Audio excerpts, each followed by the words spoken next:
என்னை பார்த்தா எல்லாருக்கும் ஒரு ஏளனம், ஒரு அலட்சியம். நண்பர்களே, இந்த உணர்வு, இந்த வலி உங்களுக்கும் இருக்கா? வாழ்க்கையில என்னைக்காவது ஒரு நாள் ஏன்டா என்னைய யாருமே சீரியஸா எடுத்துக்க மாட்டேங்கிறாங்க அப்படின்னு தனிமையில உட்கார்ந்து கலங்கி இருக்கீங்களா? நாம நினைப்போம், இன்னும் சத்தமா பேசினா கேட்பாங்களோ, இன்னும் நிறைய பேசினா மதிப்பாங்களோ, இன்னும் பந்தாவா ட்ரெஸ் பண்ணா பயப்படுவாங்களோ அப்படின்னு. ஆனா உண்மை என்ன தெரியுமா? நீங்க எவ்வளவுக்கு எவ்வளவு சத்தம் போடுறீங்களோ அவ்வளவுக்கு அவ்வளவு உங்களோட மதிப்பு குறையுது. எவன் ஒருவன் தன் நாவை கட்டுப்படுத்தி வார்த்தைகளை விழுங்கி மௌனத்தை ஆயுதமாக ஏந்துகிறானோ அவனால் ஒரு போர்க்களத்தையே ரத்தம் சிந்தாமல் ஜெயிக்க முடியும். இன்னைக்கு நாம பார்க்க போறது சாதாரண டிப்ஸ் இல்ல, இது உளவியல் வளர்ந்த ஒரு வாழ்க்கை பாடம். உங்களை சுத்தி கொண்டிருக்கிறவங்களை உங்களுடைய ஒரு சொல்லால், ஏன் ஒரு பார்வையால கட்டுப்படுத்தக்கூடிய 6 பயங்கரமான மௌன விதிகளை ஆழமா பார்க்க போறோம். இந்த வீடியோவின் முடிவுல நீங்க பேசவே தேவையில்லை, உங்க மௌனம் பேசும், உலகம் கேட்கும். முதல் விதி இதுதான் அஸ்திவாரம். குறைவா பேசு, நிறைவா சாதி. பொதுவா நம்மளோட மிகப்பெரிய பிரச்சனை என்னன்னா, ஒரு நிமிஷம் கூட அமைதியா இருக்க மாட்டோம். ஒரு மீட்டிங்ல உட்கார்ந்தா நமக்கு தெரியாத விஷயமா இருந்தா கூட நானும் இருக்கேன்னு காட்டிக்கிறதுக்காக எதையாவது பேசுவோம். நண்பர்கள் கூட்டத்துல அடுத்தவங்க பேசுறத கேட்காம நாமளே பேசிட்டு இருப்போம். மூடர்களின் சக்தி அவர்களின் நாவில் இருக்கிறது, ஞானிகளின் சக்தி அவர்களின் மௌனத்தில் இருக்கிறது.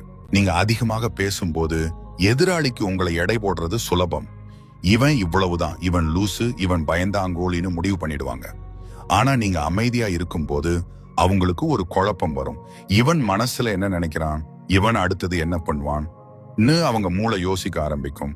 மனித மூளைக்கு தெரியாத விஷயத்தை பார்த்தா பயம் வரும். அந்த பயம் தான் மரியாதை. அதனால இனிமேல் தேவையில்லாம பேசாதீங்க. உங்க வார்த்தை ஒரு வைரம் மாதிரி இருக்கணும். அது எப்பவாச்சும் தான் வெளியே வரணும். அப்படி வரும்போது அதுக்கு மதிப்பு இருக்கணும். இரண்டாவது விதி, எப்பொழுதும் கிடைக்காதே. இது பிசினஸ் மேக்னெட் முதல்ல லவ்வர்ஸ் வரை எல்லாருக்கும் பொருந்தும். எப்பொழுதும் ஆக இருக்காதே. அளவுக்கு மீறினால் அமுதமும் நஞ்சு. அளவுக்கு மீறி பழகினால் மரியாதையும் போகும். மக்கள் சுலபமாக கிடைப்பதை மதிப்பதில்லை. எதை அடைய கஷ்டப்பட வேண்டுமோ, எதற்காக காத்திருக்க வேண்டுமோ அதைத்தான் மதிப்பார்கள். இதை எப்படி உங்க வாழ்க்கையில அப்ளை பண்றது? போன் அடிச்சா உடனே எடுக்காதீங்க. நீங்க ரொம்ப முக்கியமான வேலையில இருக்கீங்கன்னு காட்டுங்க. அவசரம்னா பரவாயில்ல, எல்லா பார்ட்டிக்கும் போகாதீங்க, நான் பிஸின்னு சொல்ல பழகுங்க. நீங்க இல்லாதது அந்த இடத்துல ஒரு குறையா தெரியணும். நோ சொல்ல பழகுங்க. மத்தவங்க உங்களை அவங்க இஷ்டத்துக்கு பயன்படுத்த விடாதீங்க. உங்க நேரம் தான் உங்க சொத்து. அதை சும்மா வர்றவங்களுக்கு எல்லாம் தானம் பண்ணாதீங்க. மூன்றாவது விதி, எதிர்வினை ஆற்றாதே, அதாவது ரியாக்ட் செய்யாதே. அதுவே உன் கவசம். இதுதான் இருப்பதிலேயே கஷ்டமான ஆனாலும் சக்தி வாய்ந்த விதி. Zero reaction power.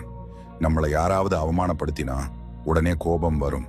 கத்துவோம், திட்டுவோம், அழுவோம். உன் உணர்ச்சிகளை எதிரிக்கு காட்டாதே. அவன் உன்னை தாக்கும் போது நீ அமைதியாக இருந்தால் அது அவனை பைத்தியமாக்கும். உங்களை ஒருத்தன் கோவப்படுத்த முயற்சிக்கிறான், நீங்க கோவப்பட்டீங்கன்னா அவன் ஜெயிச்சிட்டான். உங்க ரிமோட் கண்ட்ரோல் அவன் கையில இருக்குன்னு அர்த்தம். இதுல இருக்கு சைக்காலஜி சக்தி என்னன்னா, எதிரிக்கு உங்ககிட்ட இருந்து ஒரு ரியாக்ஷன் வேணும். அதை நீங்க கொடுக்காத வரைக்கும் அவங்களால உங்களை ஒண்ணுமே பண்ண முடியாது. அமைதி என்பது பலவீனம் அல்ல, அது ஒரு வகையிலான தாக்குதல். அடுத்த முறை உங்க பாஸ் திட்டும் போதோ, சொந்தக்காரங்க மட்டம் தட்டும் போதோ வாதம் பண்ணாதீங்க, அழுது காட்டாதீங்க. ஜஸ்ட் ஒரு பார்வை பார்த்துட்டு உங்க வேலையை பாருங்க.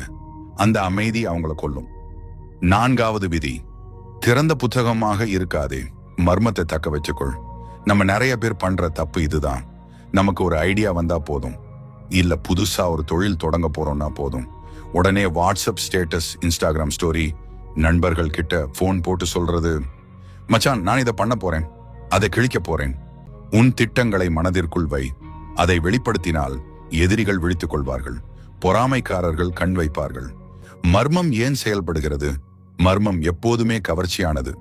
ஒரு பெண்ணை பார்க்கும்போது கூட அவங்க மனசுல என்ன இருக்குன்னு தெரியாத வரைக்கும் தான் ஈர்ப்பு அதிகமா இருக்கும். உங்க அடுத்த நகர்வு என்னன்னு யாருக்கும் தெரியக்கூடாது. நீங்க முட்டாளா, புத்திசாலியா, பணக்காரனா, ஏழையா, எதையும் வெளியே காட்டாதீங்க. அவங்கள யூகிக்க விடுங்க. உங்களை யாராலையும் கணிக்க முடியலன்னா உங்களை யாராலையும் வீழ்த்த முடியாது. ஐந்தாவது விதி, மரியாதையை அளந்து கொடு, அதை முதலீடு செய். சின்ன வயசுல நமக்கு சொல்லி கொடுத்திருப்பாங்க, எல்லாரையும் மதிக்கணும், எல்லாருக்கும் மரியாதை கொடுக்கணும். அது தப்புன்னு சொல்லல.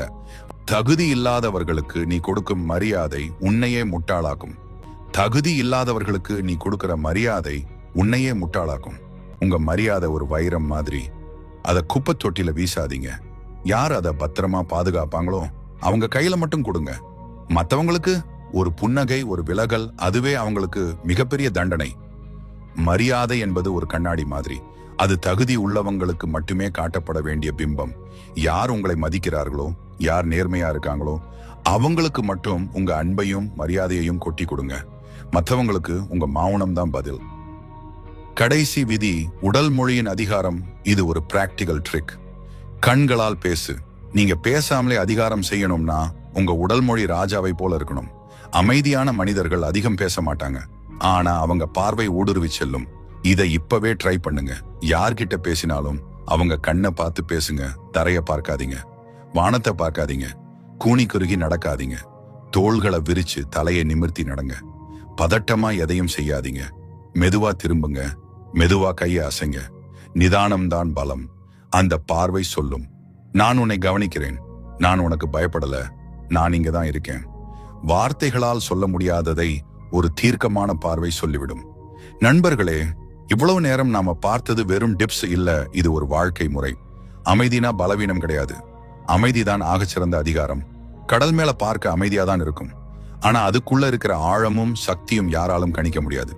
சின்ன படகை முழுங்கவும் தெரியும், பெரிய கப்பலை சுமக்கவும் தெரியும். நீங்க அந்த ஆழமான கடல் இன்றிலிருந்து ஒரு 7 நாளைக்கு இதை முயற்சி பண்ணுங்க. தேவையில்லாம பேசாதீங்க. யார் சீண்டினாலும் ரியாக்ட் பண்ணாதீங்க. உங்க திட்டங்களை ரகசியமா வைங்க. உங்க பார்வையால ஆளுமை செய்யுங்க. நீங்க அப்படி மாறும்போது உங்களை சுத்தி இருக்கிற உலகம் மாற ஆரம்பிக்கும். உங்களை மதிக்காதவங்க உங்களை பார்த்து பயப்படுவாங்க. உங்களை ஏளனம் செய்தவங்க உங்ககிட்ட பேச தயங்குவாங்க. ஏன்னா இப்போ நீங்க சாதாரண ஆள் இல்ல. You are a silent warrior. ஒரு புத்திசாலி மனிதன் வாழ் இல்லாமலே ராஜ்யத்தை கட்டுப்படுத்த முடியும். ஒரு அமைதியான மனிதன் உலகையே ஆள முடியும். உன் மௌனம் உன் கர்ஜனையை விட சத்தமானது. பேசி தீர்ப்பதை விட சாதித்து காட்டுவதே சிறந்தது. உலகம் உங்களை உற்று பார்க்கும் நாள் வெகு தொலைவில் இல்லை. வாழ்க வளமுடன். ஜெயித்து காட்டுவோம்.